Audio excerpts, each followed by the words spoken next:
नमस्कार विद्यार्थी मित्रांनो. आज आपण आपल्या या तासामध्ये एक गाजलेली हिंदी कविता पाहणार आहोत. या हिंदी कवितेचा मराठी अनुवाद स्वाती दामोदरे यांनी केलेला आहे. या कवितेचं मराठी अनुवादित शीर्षक आहे तिच्या मनात उतरणं. आणि हिंदीमधील प्रसिद्ध कवयित्री सुमन केसरी यांची ही कविता आहे. सुमन केसरी या दिल्ली येथे राहतात आणि भारत सरकारच्या विज्ञान आणि प्रौद्योगिकी विभागातून निदेशक या पदावरून त्या सेवानिवृत्त झालेल्या आहेत.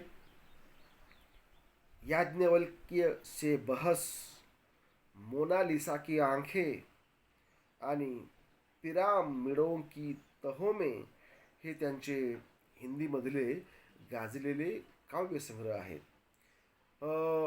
सुमन केसरी या अर्थातच स्त्रीवादी कवयित्री आहेत. स्त्रियांच्या दुःखांना वाचा फोडण्याचं काम त्यांनी आपल्या हिंदी कवितांतून केलेलं आहे. भारतातील एक महत्त्वाच्या कवयित्री म्हणून सुमन केसरी यांचा उल्लेख केला जातो. त्यांचा जन्म 1958चा आहे आणि दुसऱ्या पिढीतील या महत्त्वाच्या कवयित्री. या कवयित्रीच्या मोनालिसा की आंखें या काव्यसंग्रहाचा अनुवाद स्वाती दामोदरे यांनी केलेला आहे. स्वाती दामोदरे या अकोला येथील श्रीमती लरा तोष्णीवाल वाणिज्य महाविद्यालयामध्ये मराठीच्या प्राध्यापक आहेत आणि त्यांनी मोनालिसा की आंखें या हिंदी काव्यसंग्रहाचा मराठी अनुवाद डोळे मोनालिसाचे या नावानं प्रसिद्ध केलेला आहे. बघूयात या कवितेमधून कवयित्री सुमन केसरी काय म्हणतात ते. या कवितेचं शीर्षक आहे तिच्या मनात उतरणं. ही स्त्रियांच्या जाणिवेची कविता आहे. स्त्रियांच्या दुःखाला वाचा फोडणारी ही कविता आहे. एक महत्त्वपूर्ण कविता म्हणून या कवितेचा उल्लेख आपण करू शकतो. तर या कवितेमध्ये सुमन केसरी यांनी जो सांगितलेला विचार आहे तो विचार आपण बघूयात.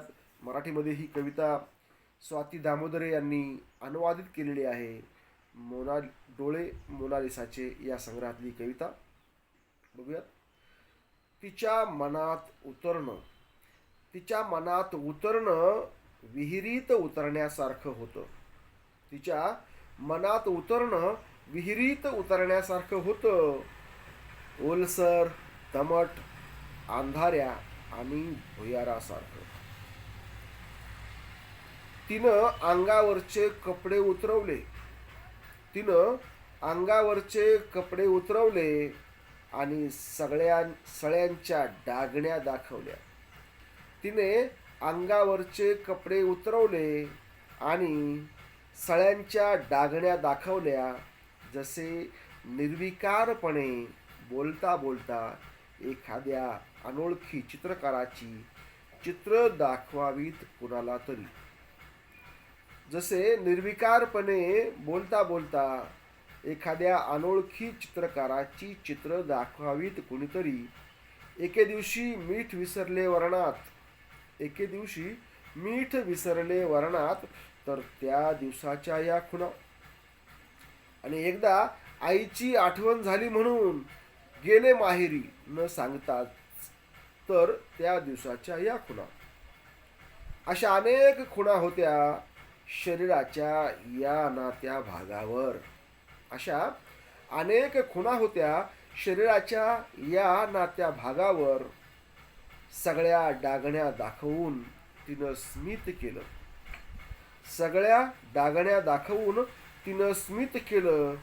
जणू ती पदकं दाखवित होती. कोणाला पराभूत करून मिळवलेली.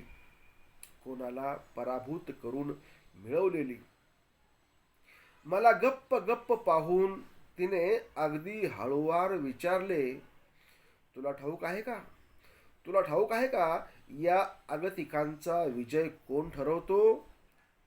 डोळ्यांच्या कोपऱ्यातला बांध. तुला ठाऊक आहे का, या आगतिकांचा विजय कोण ठरवतो?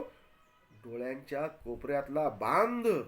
बांध फुटला नाही की आगतिक पराभूत होतो. बांध फुटला नाही की आगतिक पराभूत होतो. आसवांच्या खारेपणात मुरवून तर जपलंय मी हे स्मित. आसवांच्या खारेपणात मुरवून तर जपलंय मी हे स्मित. तेव्हा मला कळालं की तिच्या मनात उतरणं म्हणजे अशा खोल विहिरीत उतरणं होतं की जिच्या तळाशी जिवंत झरे होते गोडे पाण्याचे. जिच्या तळाशी जिवंत झरे होते गोड पाण्याची. तर या कवितेतून स्त्रीच्या मनातलं दुःख, वेदना आणि तिच्या मनातला संयत विद्रोह या ठिकाणी सुमन केसरी या कवयित्रीनं व्यक्त केलेला आहे. आणि पुरुषांना म्हणजे शोषकांना कसं हरवावं हे या कवितेतून तिनं सांगितलेलं आहे. की स्त्रियांच्या बाबतीमध्ये एकच आहे की हृदयी अमृत नयनी पाणी, अशी कशी तुझी ही नारी कहाणी.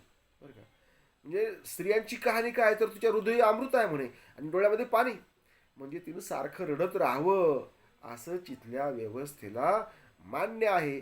परंतु इथं मात्र कवयित्री म्हणते की हा डोळ्यातला पाण्याचा बांध फुटू न देणं हाच आपला विजय आहे आणि आगतिकांचा पराभव. म्हणून ह्या ज्या पदकं ती मिरवलेली दाखवते. अंगावर तिच्या खुणा आहेत, वेदनांच्या, चटक्यांच्या, जिवंत यातनांच्या. म्हणजे इथं स्त्रियांना काय मिळतं? 24 तास राबून सुद्धा नाही का, बैल राबतो भाड्यानं, म्हणजे भाड्यापेक्षा म्हणजे फुकट राबणारा हा बैल आहे. बाईचा जन्म कुणा घातला येड्यानं, बैल राबतो भाड्यानं. भाड्यानं बैल राबण्याची जी अवस्था आहे तशा प्रकारची अवस्था इथल्या स्त्रियांना सतत राबावं लागतं. रांधा वाढा, उष्टी काढा, सगळी कामं करा, उपास तापास करा, संस्कृतीचं रक्षण करा, सगळं काही करा. आणि मिळतंय काय तर लाथा आणि बुक्क्यांचा प्रसाद. उठता लाथ, बसता बुक्की, नाही का. बैल मारावा तासाआड आणि बाई मारावी दिसाआड, अशा प्रकारच्या इथं म्हणी आल्याच कशा? कारण इथं स्त्रियांना ठेचण्याची, मारण्याची परंपरा फार जुनी आहे. ढोल गवार पशु और नारी, सब है ताडन के अधिकारी. ह्यांना मारलं पाहिजे. कोणाकोणाला? ढोल गवार पशु और नारी ह्या लोकांना. जसं ढोल बडवल्याशिवाय वाजत नाही तशी स्त्री सुद्धा मारल्याशिवाय ती वाटणीवर येत नाही. अशा प्रकारची शिकवण इथल्या धर्मव्यवस्थेनं संस्कृतीच्या नावाखाली दिलेली आहे. आणि बाईला पदराच्या आड, तिला घुंगटमध्ये ठेवलं, तिला 4 भिंती आड लपवून ठेवलं, दडवून ठेवलं, तिच्या नाकात कानात टोचून तिला आखळून टाकलं, तिच्या पायात हातामध्ये बेड्या घातल्या आणि तिला जखडून टाकलं आणि तिला वेदना दिल्या. त्या ह्या वेदना नाकारल्या पाहिजेत अशा प्रकारचा आशावाद सुमन केसरी यांच्या या कवितेतून आपल्याला पाहायला मिळतो. आणि म्हणून अनेक तऱ्हेचा तिच्यावर हा जुलूम जाच पिढ्यानपिढ्यापासून सुरू आहे, जो थांबला पाहिजे. परंतु डोळ्यामध्ये अश्रू दिसता कामा नयेत. हे अश्रूच आमचे दुश्मन आहेत. जरा असं काही झालं की रडलं, हे रडणं थांबलं पाहिजे. मला इथं अण्णाभाऊंचा एक विचार आठवतोय की अण्णाभाऊ साठे म्हणतात की मला लढा मान्य आहे, रडगाणे आणि आक्रोश नाही. रडून चालणार नाही, लढलं पाहिजे. सुमन केसरी सुद्धा आपल्या कवितेतून हाच संदेश देत आहेत स्त्रियांना की रडू नका, लढा. इथल्या व्यवस्थेविरुद्ध लढलं पाहिजे. आणि या जी व्यवस्था आहे शोषण करणारी, पुरुष सत्ताक व्यवस्था, या पुरुष सत्ताक व्यवस्थेला रडून नाही चालणार तुम्हाला, तर लढून, या व्यवस्थेशी लढून तुम्हाला तिच्यावर विजय मिळवता येईल. हा प्रखर असा आशावाद व्यक्त करणारी ही कविता अतिशय महत्त्वाची सुंदर अशी कविता आहे. आणि तेवढाच सुंदर असा अनुवाद या कवितेचा स्वाती दामोदरे यांनी केलेला आहे. धन्यवाद.